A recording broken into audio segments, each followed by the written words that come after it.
Today on Mano at the Table, I'm thrilled to be joined by Betsy Cornwell. Betsy is a New York Times bestselling author of 6 novels and founder of the Old Knitting Factory, an arts residency and retreat space for single parents in Connemara, Ireland. She holds an MFA in creative writing from Notre Dame and a BA from Smith College, and currently teaches at the University of Galway, Ireland.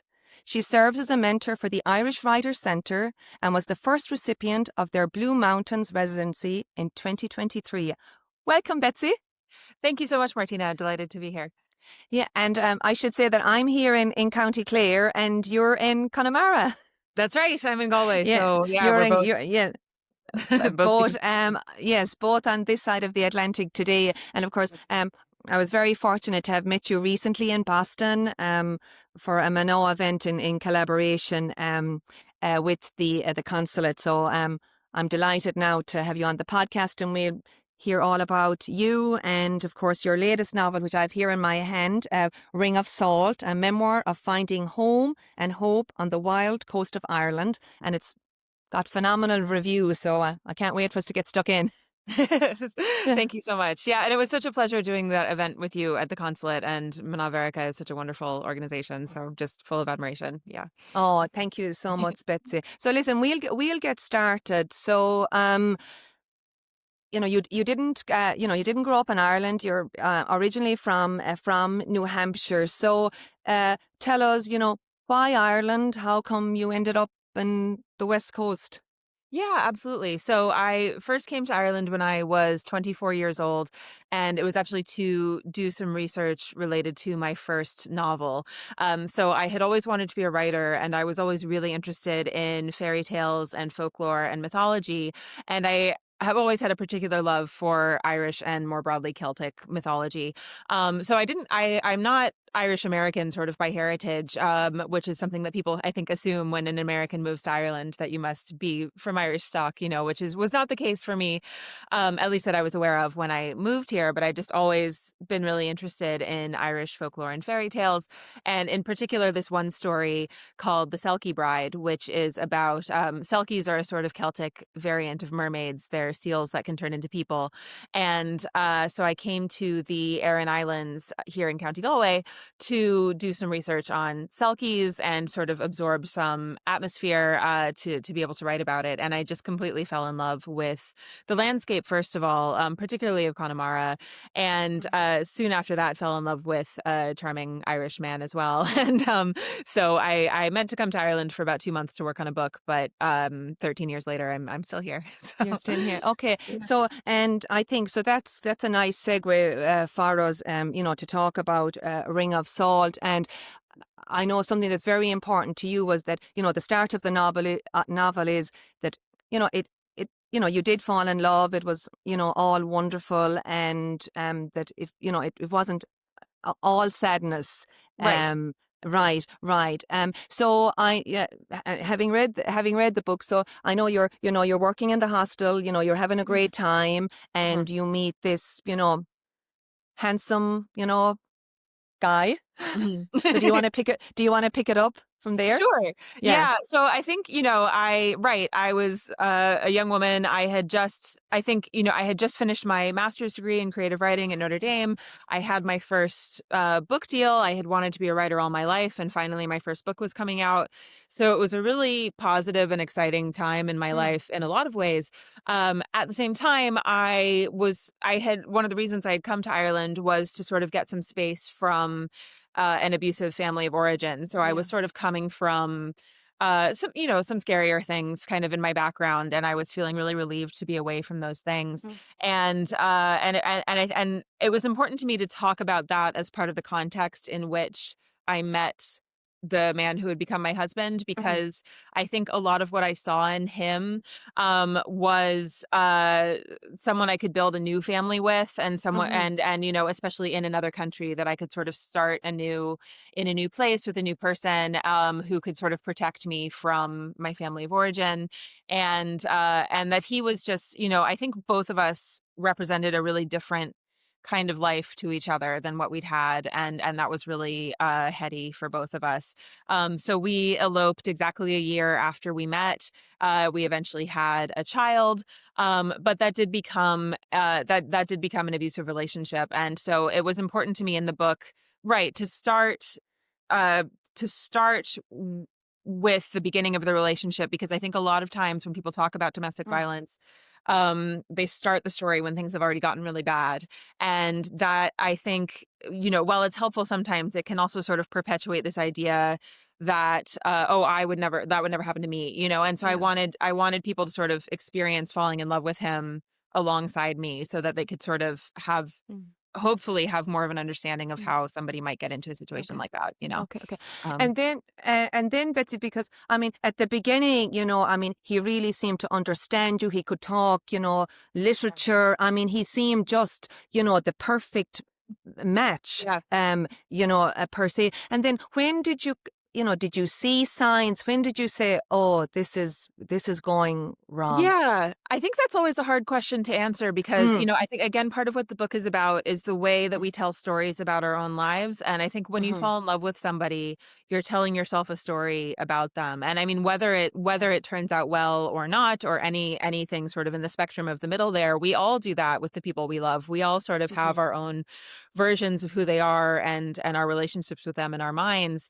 And so, looking back from the life experience that I have now, I can look back to fairly early things and say, oh, those were early signs of him being controlling, or, mm, things like that. But I read those things very differently at the time. And mm, so I think, and again, I think it's always what I've met a lot of other survivors as this book has come out, which has been a huge gift.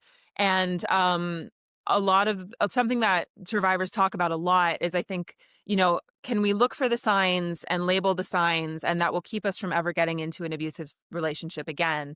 And I don't think that that's necessarily possible, because I know really smart, strong mm. people who Yeah, have gotten yeah, into multiple abusive yeah, relationships genuinely through no fault or naivety of their yeah, own, yeah. but because, like, you can't always tell what the future will hold. And No, no. and so I think, like, I think sometimes there's too much focus on looking for signs in a way that could Okay, let us prevent abuse from happening. And I think what should instead maybe be the focus is looking at how to get out once you realize that it's happening, okay, okay, yeah. okay. Okay, okay. And then, I mean, you did that. I mean, on your son's first birthday, Mhm. your child's first birthday, I mean, you left. Yeah. So, I mean, that it mustn't have been an easy decision to No. leave. Yeah, Yeah. no, it was very frightening. I think Mm, in my particular situation, there was a specific crisis moment in which I mm. realized that it wasn't safe for us to go back to Okay. our family home, which is something that I talk about in detail in the book. Yes. Mm, And I think, I wouldn't call that lucky, because it was traumatic and frightening and a crisis, but I think it did force me to understand that I had to mm. leave, and I loved Yeah. my husband very much, but it suddenly Yeah. became clear that my Mm, child's safety and my safety had to be what mm. we had to leave in order to focus on those things. And I've heard before that it takes an average of 6 attempts to leave an abusive relationship, Okay. Okay. and that, I think, can have so many reasons, including very, very logistical, practical, financial reasons. A lot of people don't have the, Mm, practical financial ability to leave, and including reasons like you really love your abuser and you really sympathize with why the way they are, and you want to help them. And that was certainly the case for me. I really loved my now ex-husband, and took mm. my marriage vows very seriously, and didn't Yes. want to abandon him, which is how I thought about leaving at the Right. time. And so it was only when it became clear that I had to choose between my marriage and my child's safety, Mm. that I was able to make that choice. Yeah. Okay, okay, okay. Mhm. Yeah, yeah, I know, and it was. I mean, it's very evident, as you said. You did, love your ex-husband dearly and took the marriage vows very seriously. And I think that one line that really struck me when I was reading was that I scare you sometimes. It's strange you married someone a bit like your father. He remarks. I mean, was that gut wrenching or Yeah, that was very yeah, painful to hear, and it was so yeah, unsettling. I remember mm, it so clearly, because I mm, think And that was actually something that I debated with my editor about including in the book because Yes. it was so it was really painful to hear, and it was a Yeah. strange level of sort of self-awareness as well. Yeah. And I think it also speaks to my ex as a complex person, because that Yeah. was a very Yeah. cruel thing of him to say. Yeah. Um, and I can hold that now, Mm. and it was one of the things that was hardest for me to sort of recontextualize at the time. I was like, why would he say that to me, Mm. but I think also he in some ways is quite self-aware, and I think plenty of people who cause harm are self-aware sometimes in some ways. And he's Mm. also, I do still have sympathy for some of the things that he's experienced that led him to act in the way that he acts. And I think a lot of survivors do. I think one of the things that I wanted to do in this book was kind of complicate the idea of like perpetrator as monster and survivor as pure and innocent. I think we're all Mm. human beings who are capable of causing harm to each other. And he's a human being, he's not he's a complicated person. And what I would really wish for him is effective help. Like I don't Yeah. I when I my sort of fantasies for him are not about punishment, or it's about No. being safe from him, but and also Yeah. in an ideal world him receiving Yeah. effective help. I felt okay. Okay. And when you did leave, Betsy, I mean, you just went through so much. I mean, fear of not having a roof over your head, having to move from different um, rental accommodations. And I I know you talked a lot in the book too about, getting your Irish, driver's Yes, license and, the L plates. And I mean, did you feel like that you were like almost like a learner trying absolutely. to navigate all of this? Yes. Yeah. Actually, it's funny. I was on the Pat Kenny show a couple weeks ago, Yes. and he said to me, you probably might have Yes. heard this, but he said to me, "Oh, Yes. and you had your L plates," Yeah. and I Mm. interpreted that as he was talking because I talk Yes. about getting my driver's license in the Yes, book. I know you do. Yeah.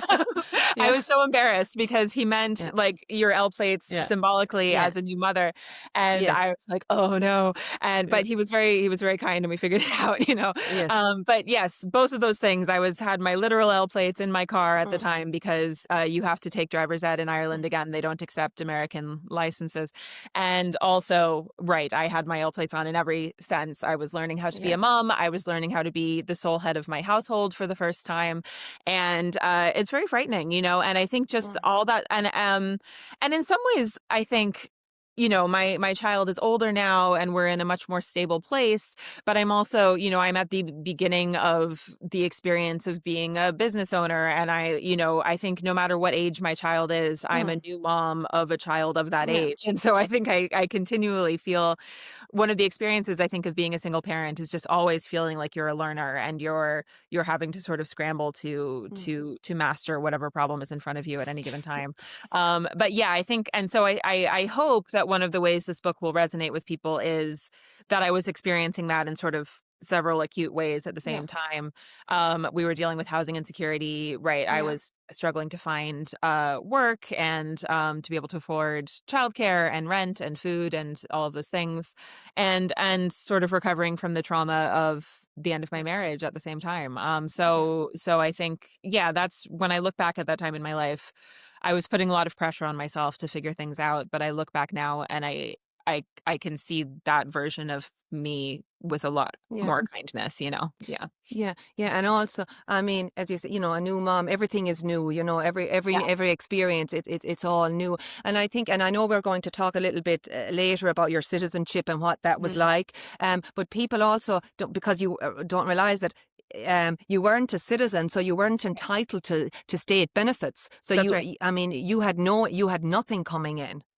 Yes, that's right. So I Yeah. was I was in Ireland on a spousal Yes. visa, Yes. and Yes. the threat that my husband made that made me realize we had to leave was Mm. that he said he would have me deported. He would remove his support for my visa and have me Mm. deported and keep our child with him in Yeah. Ireland. And that was Yeah. just incredibly frightening. Mm. And so then I was an undocumented immigrant for a while Mm. because my husband removed his support of my spousal visa, and it took a long time for me to, Yeah. you know, get all of the sort of bureaucratic hoops jumped Yeah. through to get my parental Yeah. visa, which still was expensive and had to be renewed every Mm. year, and is a kind of the immigration visa application experience is very humiliating in a lot of Yeah. ways. And I think that's something that I can say as someone who's a highly educated white Mm. American whose first language is Yeah. English. And so I can't imagine how much harder it is for somebody who Yeah. doesn't tick all those boxes. And so yeah, the happy ending of this book, Yes. not only coming to a more stable place for myself and Yes. my kid, but is becoming an Irish citizen, because it Yeah. really that symbolized the sort of the homecoming that I had been Mm. looking for since I first came to Ireland, Mm. sort of looking to escape my family of origin. Yeah. Yeah.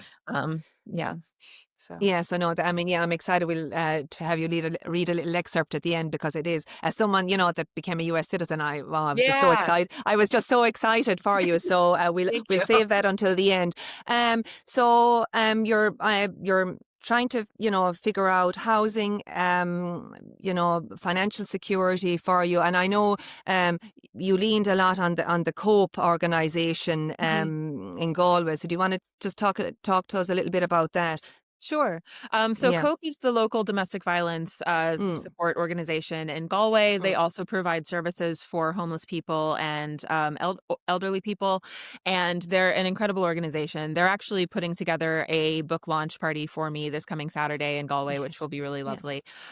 And yeah, I was actually referred to them through through a marriage counselor. So when things were sort of getting progressively worse, in terms of my ex's emotional abuse and coercive Mm. control after our child was born, although I wouldn't have used those words at the time. He told me that I had postpartum depression and anxiety. I asked my doctor about that. She told me we should go to marriage counseling. We went to marriage counseling, and the marriage counselor, thank goodness, told us we should not be in marriage counseling. And she said, she sort of looked us both in the eye and said, this is a severe case of emotional abuse. And she said to my ex, you need to be in an abuser rehabilitation program. And she said to me, you need to go to COPE. You need to go to a domestic Okay. violence support service. And that was really devastating for me to hear. I think, like I said, I had come from a scary family, and Mhm. a huge central part of my marriage was this belief we were constructing together that we were doing something healthier. So that was really painful and frightening and earth shaking. But I immediately got so much support from COPE. They never pressured me to leave the relationship. They let me sort of come to my own conclusions about that. They supported me in trying to help my husband and stay with him when that was what I wanted to do.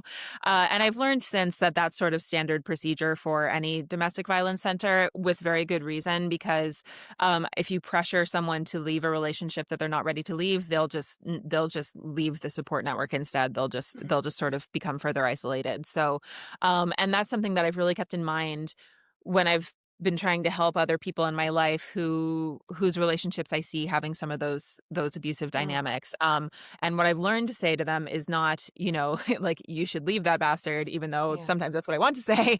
um, I know. but what I've learned from COPE to say to them is, I know that you are a strong person and you will make the Mm. right decision for yourself and your kids. And I can say that honestly without it being a sort of false or Mm. manipulative thing. And Yeah. that's what a survivor needs to hear. Yeah. Yeah. I know. Because I'm Um, sure. Yes. I mean, because the survivor probably doubts themselves. right. I know you talked about growing paranoia Mhm. in the book. So I mean, to hear that from Cope is that you're going to be okay and that you're a strong person. Absolutely. And yeah, just Yeah. that someone has faith in you, because I think, right, an Yes. abuser will undermine you and make you think that Yes. you can't think Yeah. clearly, and you're not smart and Mm. you're not strong and you need to rely Mm. on other people to tell you what to do. And so I don't think any survivor needs more people telling them what to do, No. you know? No, Yeah. no, no, no, So no. Yeah. yeah. So then, tell us then, Betsy, the knitting factory. Mhm. When was that come on your radar? Were you going through, listing after Yeah. listing, trying to find a place? So Yes. how did that all So all come about? Because that's a big part of your book, a big part of Ring of Salt as well. it is, yeah, Yeah. sort of the whole Yeah. second half of the book. So the Yes. first half of the book Yes. is about kind of falling in love and getting married and then leaving my marriage Yes. and sort of dealing Yes. with all these challenges. And when I left our family home with my baby on his first birthday, we didn't have a home to go to, and we were Mm. briefly homeless, and we dealt with sort of housing insecurity and sort of the housing crisis in Ireland for a long time. And I developed this intense fantasy of homeownership that I think a lot of people in the Yeah. current housing climate have, but and so when my baby would wake me up at night to nurse, I would start scrolling through Daft on my phone and looking at all these houses that I absolutely could not afford, but fantasizing about them.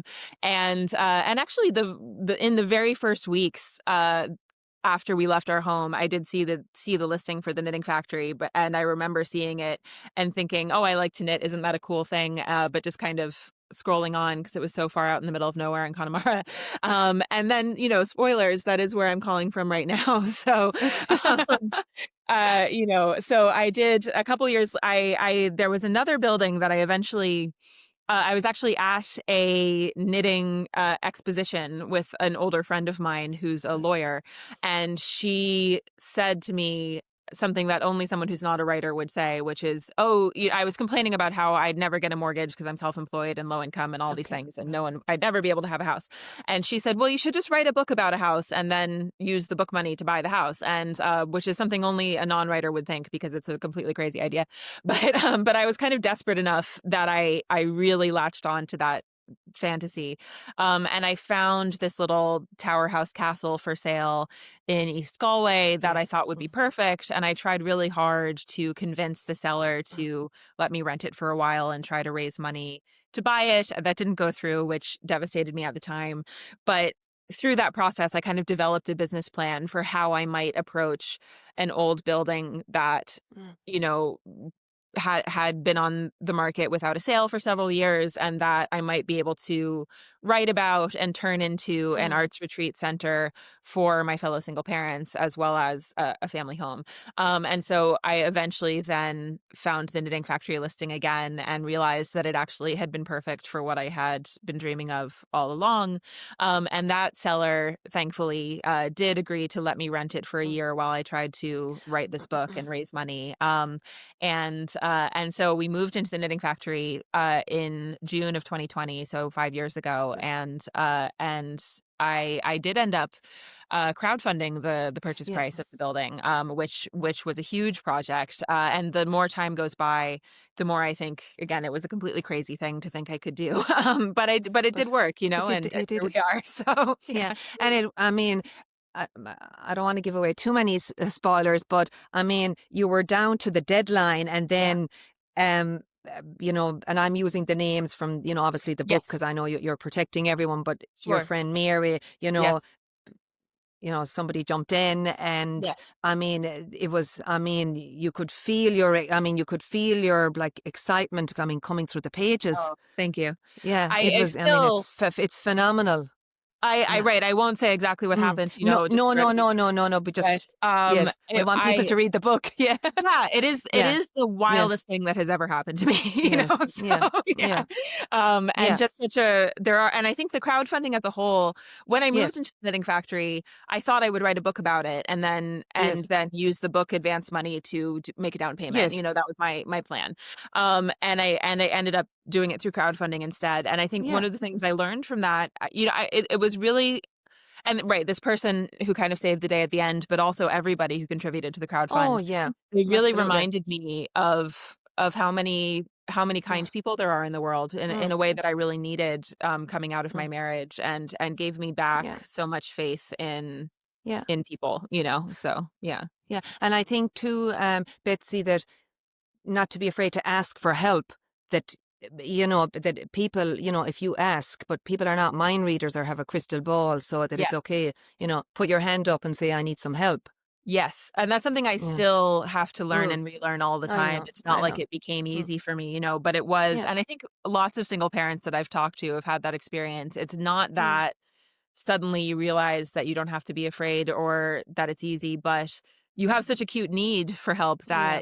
that sort of Mm. overcomes that reluctance. Right. And I have really learned, and I still have to overcome that reluctance every time I do Mm. it, but I know. I have really learned that all the gifts that it can bring, and this sort of, Mm. when you are in this sort of state of mutual aid with people, it lifts everybody up. And I'm just so grateful every time I can offer that help to somebody else now. And I think Yeah. that's the way to live in a society, is to just be, and that's really the response that I saw from people. People are excited to give help Mm. because Okay. anyone who's survived to adulthood has received so much help that I think, Right. Yeah. we all like, it's a delight to be able to offer it to Yeah. somebody else, you Oh, know. it is. I always say it's lovely to be able to pay it forward, Yes, and it can exactly. be, Yeah. and it can be just the smallest little gesture. Yes, exactly. And Yeah. you never Yeah. know, like, somebody's €5 that they gave the crowd fund is part of the reason I have a Yeah. house today, Yeah. So Yeah. yeah, yeah.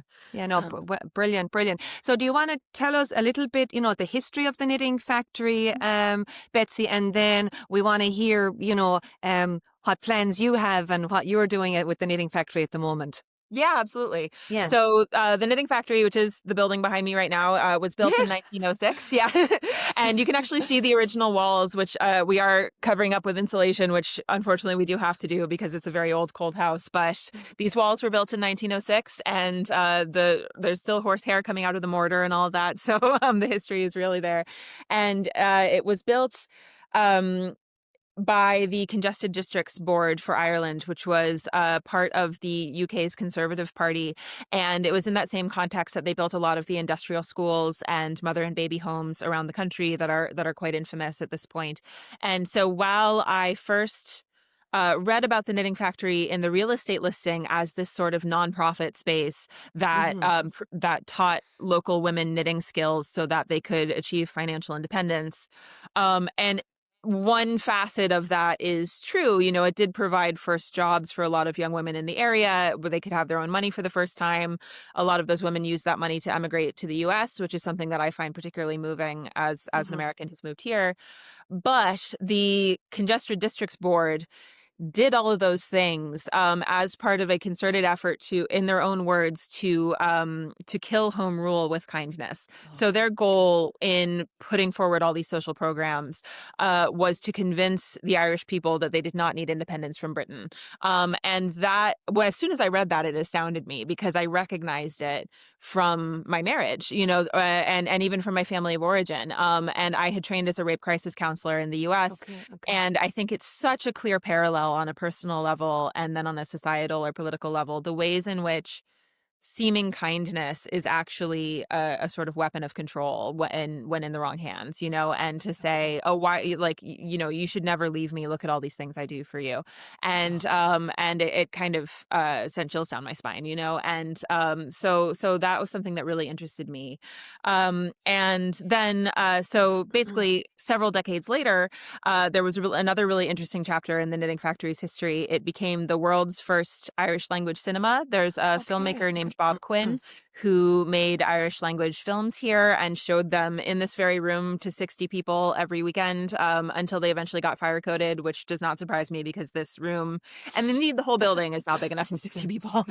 um, it later became a jewelry studio, and by the time I encountered it, it was a little used vacation home for quite a few Okay. years. Okay. Oh, wow. So Okay. I have turned it into a family home for myself and my kid, and also we're undergoing renovations right now and working on turning it into a childcare inclusive arts residency space for my fellow single parents. Okay. Okay. Yeah. So that's the like the long term. That's the goal. Yes. That's what you're going. Yeah. Okay. Oh, it's yeah. I mean, yeah. It has gone through so many lives, but I think this one is extremely impactful. Thank you. Yeah. And we have, we've had single parent, or I've had, I should say. I always say we, Okay. thinking like myself and the house for some reason, but I have Hmm. had, Yeah. That's I've had residents come here every year since I bought the house in okay. 2022, Okay. and I haven't felt able to fully open because it has been really in need of these renovations. But I'm Okay. I'm really excited that they're Mm. happening, and my hope is to sort of open fully next spring. So. Okay. And then how big? How many people can you hold? So really just The one other family at a time. okay. So Okay. the word factory is a bit misleading. I think it is like that's the historical name of the building, and I Oh like it a yeah. lot, and Yeah. we'll keep it. Yeah. But it's a house, it's a cottage, and so Okay. there's a sort of main house space for myself and my kid, and then there's There's actually, I didn't have to do any renovations to achieve this. It was just the formatting of the house, the layout of the house already, which is wonderful. There's a separate door with a bedroom Oh, and bathroom, and perfect. I'm adding a little kitchenette, and there's an Mm, upstairs room, so it'll be its own independent yeah. apartment for another family. Yeah, Oh, good. And also, a smaller space. It's probably just more intimate for someone that's going yes, through trauma or coming out of absolutely. trauma. Or yeah, Yeah. absolutely. Yeah. Betsy, I didn't ask you. Ring of Salt, the Hmm. title. Hmm. Um, uh, talk to us about that. Yeah. Yeah. So yes. So a ring of salt, the concept comes from from folklore, from sort of magical Mm, practices. And the idea is if you put a ring around of salt around something, it will protect it or purify it, to keep it mm, from harm.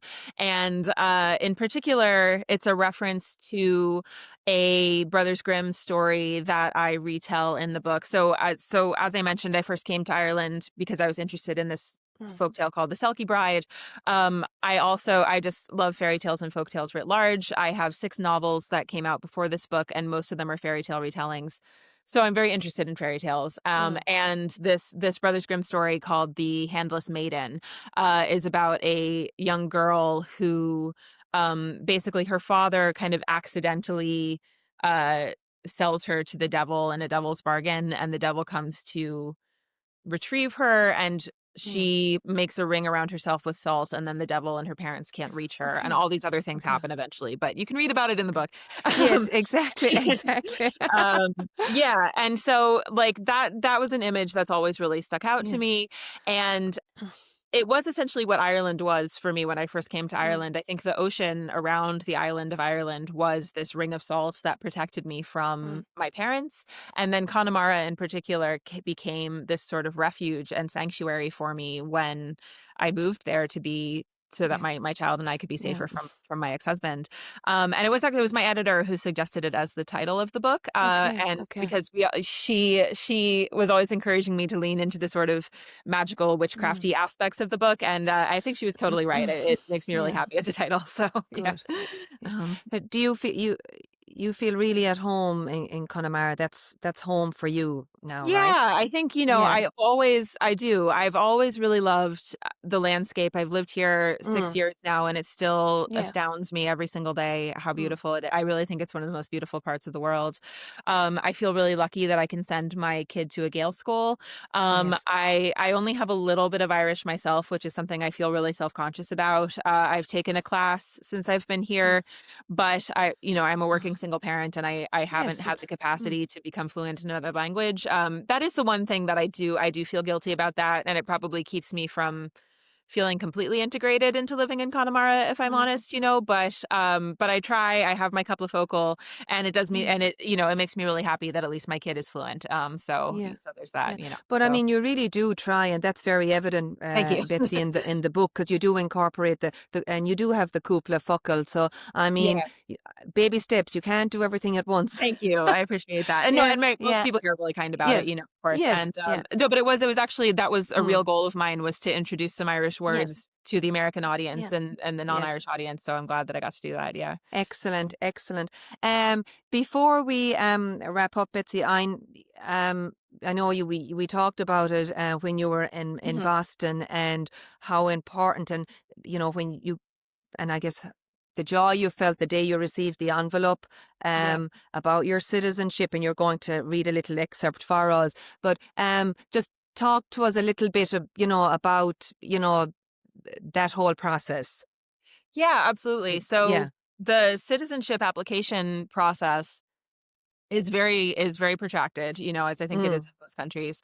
And my application was about 80 pages long. I had to get character references from 3 Irish nationals. I had to mm. have proof of address for every year I lived in Ireland in all these different ways. It was very challenging. And cost a lot of money that I was not easy for me to come up with, and took years. And I think especially because Brexit happened at the same time, then Oh, suddenly there were a lot of people applying for Irish citizenship. So it took several years to process my application. And in all of that time, I was sort of in fear about my ex-husband's of threats of course, having me yeah. deported. And so when I finally received the notice that my application had been approved and I was going to be a citizen, it really was such a relief. And yeah, so I think I can just read from that Yes, moment read a if little. if Yes, that works for you. perfect. Yeah, So would you like absolutely. me to read about just to double check? Would you like me to read about getting the envelope or the citizenship ceremony or both? I think, well, whichever you, we don't Okay. want to give everything up, whatever you feel like, Betsy. Okay, no problem. Yeah, Yeah, so I'll just read the first couple pages of this chapter yes, then. So yeah. yeah. All right, so chapter 26, How Great is Ireland? Summer 2022, for Tawasul. On June 11th, I got a brown paper government envelope in the mail. Immediately, I thought I must be in trouble. From my undocumented days when Tommy was trying to get me out of Ireland, to the parental visa letter that warned me not to rely on the supports I'd been hoping for, to its renewal every year that I could never really afford and was never guaranteed, to all of Tommy's endless, varied threats, part of me was still always waiting for something bad to happen, for Ireland and Robin to be taken from me somehow, despite all I had achieved. I stood in the sunny driveway for a moment, putting on the survivors group's imaginary armor so I could read whatever had come. I opened the envelope. The paper inside was a pale leaf green. It was an invitation in 10 days' time to become an Irish citizen at a ceremony in Killarney. I closed my eyes.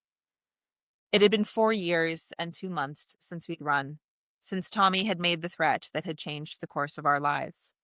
It had been 4 years since I'd had any real faith that the place I was standing one day would be safe to call home the next. That was the fear that had underpinned my desperation to find a home for myself and Robin that was ours, that no one could take away. The many miracles of the knitting factory, I was so grateful for them. But that underlying fear had remained, that somehow it could all be taken from me, and then my baby would be too. I opened my eyes and saw Ireland all around me. The sun was almost right overhead, just before noon in the open, bright blue, skewbald sky, and everything was bright yellow and green with it, one of the Irish spring into summer days that make you think it's impossible it could be anything but warm here. The kind of day that must have been what possessed Nora Roberts to name a romance novel set on this rainy rock, Jewels of the Sun. All that gem-bright air smelled sweet with honeysuckle, coconutty with gorse, a hint of the seaside that lay around the corner, and the fresh lake water that cupped the edge of the knitting factory's wild garden like a gentle hand. It was June, and the wild strawberries were blooming. I saw it all, and it's not that it was mine, more that I belonged to it now, and I always would. I saw my neighbor Noel walking across the street to say hello. I tried to smile a normal person, not shaky smile at him in greeting, but it definitely didn't work. Looks like you've got good news there, he said, brows raised, eyes twinkling. I showed him. I've been here for a decade, and I'm going to be a citizen now. Just like your little boy. There was no chance of not shaking then. Yeah. Well, Felcha. And it's in County Kerry too, he said, glancing over the invitation. The most beautiful part of Ireland, now that's for sure. Really? I asked. Better than Connemara? He scoffed. Oh, yes, you'll see. On the summer solstice, I became an Irish citizen. I drove Robin down to the ceremony in Killarney, and we made a weekend of it, doing things in Ireland we'd never done before. I booked us one night at a B&B in Dingle, and one in a tiny village that had remade itself in a Star Wars theme, after a few scenes from the sequels were made on a site 40 minutes away. It is a very Irish thing, of course, to milk American money for all it's worth. The sculptures of Yoda and Darth Vader made from old tractor tires filled Robin with delight. The pub on the village's main road advertised crack agus ceol, fun and music, but also Star Wars viewing points. It was the most traveling I'd ever gotten to do with him, but now that we would both have Irish passports, I hoped I could petition the courts to let us go on short trips outside the country someday soon. Robin's love of dinosaurs was expanding as his 5th birthday passed, into an adoration of all reptiles, and he talked daily about wanting to swim with marine iguanas in the Galapagos, sea crocodiles in Australia, rattlesnakes in the US. I was starting to believe that one day I'd be able to bring him to those places I had never been, as well as to the country of my birth that he had never seen. For this first trip, though, a galaxy far, far away and 2 counties to the south was plenty. In Dingle, we ate brown bread ice cream on the pier and went dolphin watching with other tourists on a sleek little boat that slipped through the water of the bay as clean as a wish. I kept thinking of a fragment of an old story I'd heard from the Irish language poet Nuala Ní Dhomhnaill a decade earlier. It has become one of my favorite moments from Irish folklore, and it goes like this. A young boy has spent his whole life in the same small valley, never climbing the mountains around him. When he, in classic hero's journey fashion, is called on his great adventure, and for the first time ascends those peaks with his mentor, he is awed by the grand vista that surrounds them and spreads out to the horizon. Oh, how great is Ireland, he cries. But it's a joke. The mentor, the storyteller, and the listeners all know that what the boy can now see is still only a tiny fraction of Ireland's true expanse. In the decades since, whenever I felt trapped here, when I learned that I would not be able to move out of Ireland until my child grew up, when I spent that dark, cold winter in the bungalow, I remembered that story. I could live here all my life and still find endless new things to see. So I'll stop there. But Thank you, Betsy. Absolutely beautiful. The book is just beautifully written. Thank you for coming on today. We wish you continuous success, and we're glad that Connemara is now home. So thank you so much. yeah, thank you so much again for having me. It's been a Yeah. pleasure. So thank you.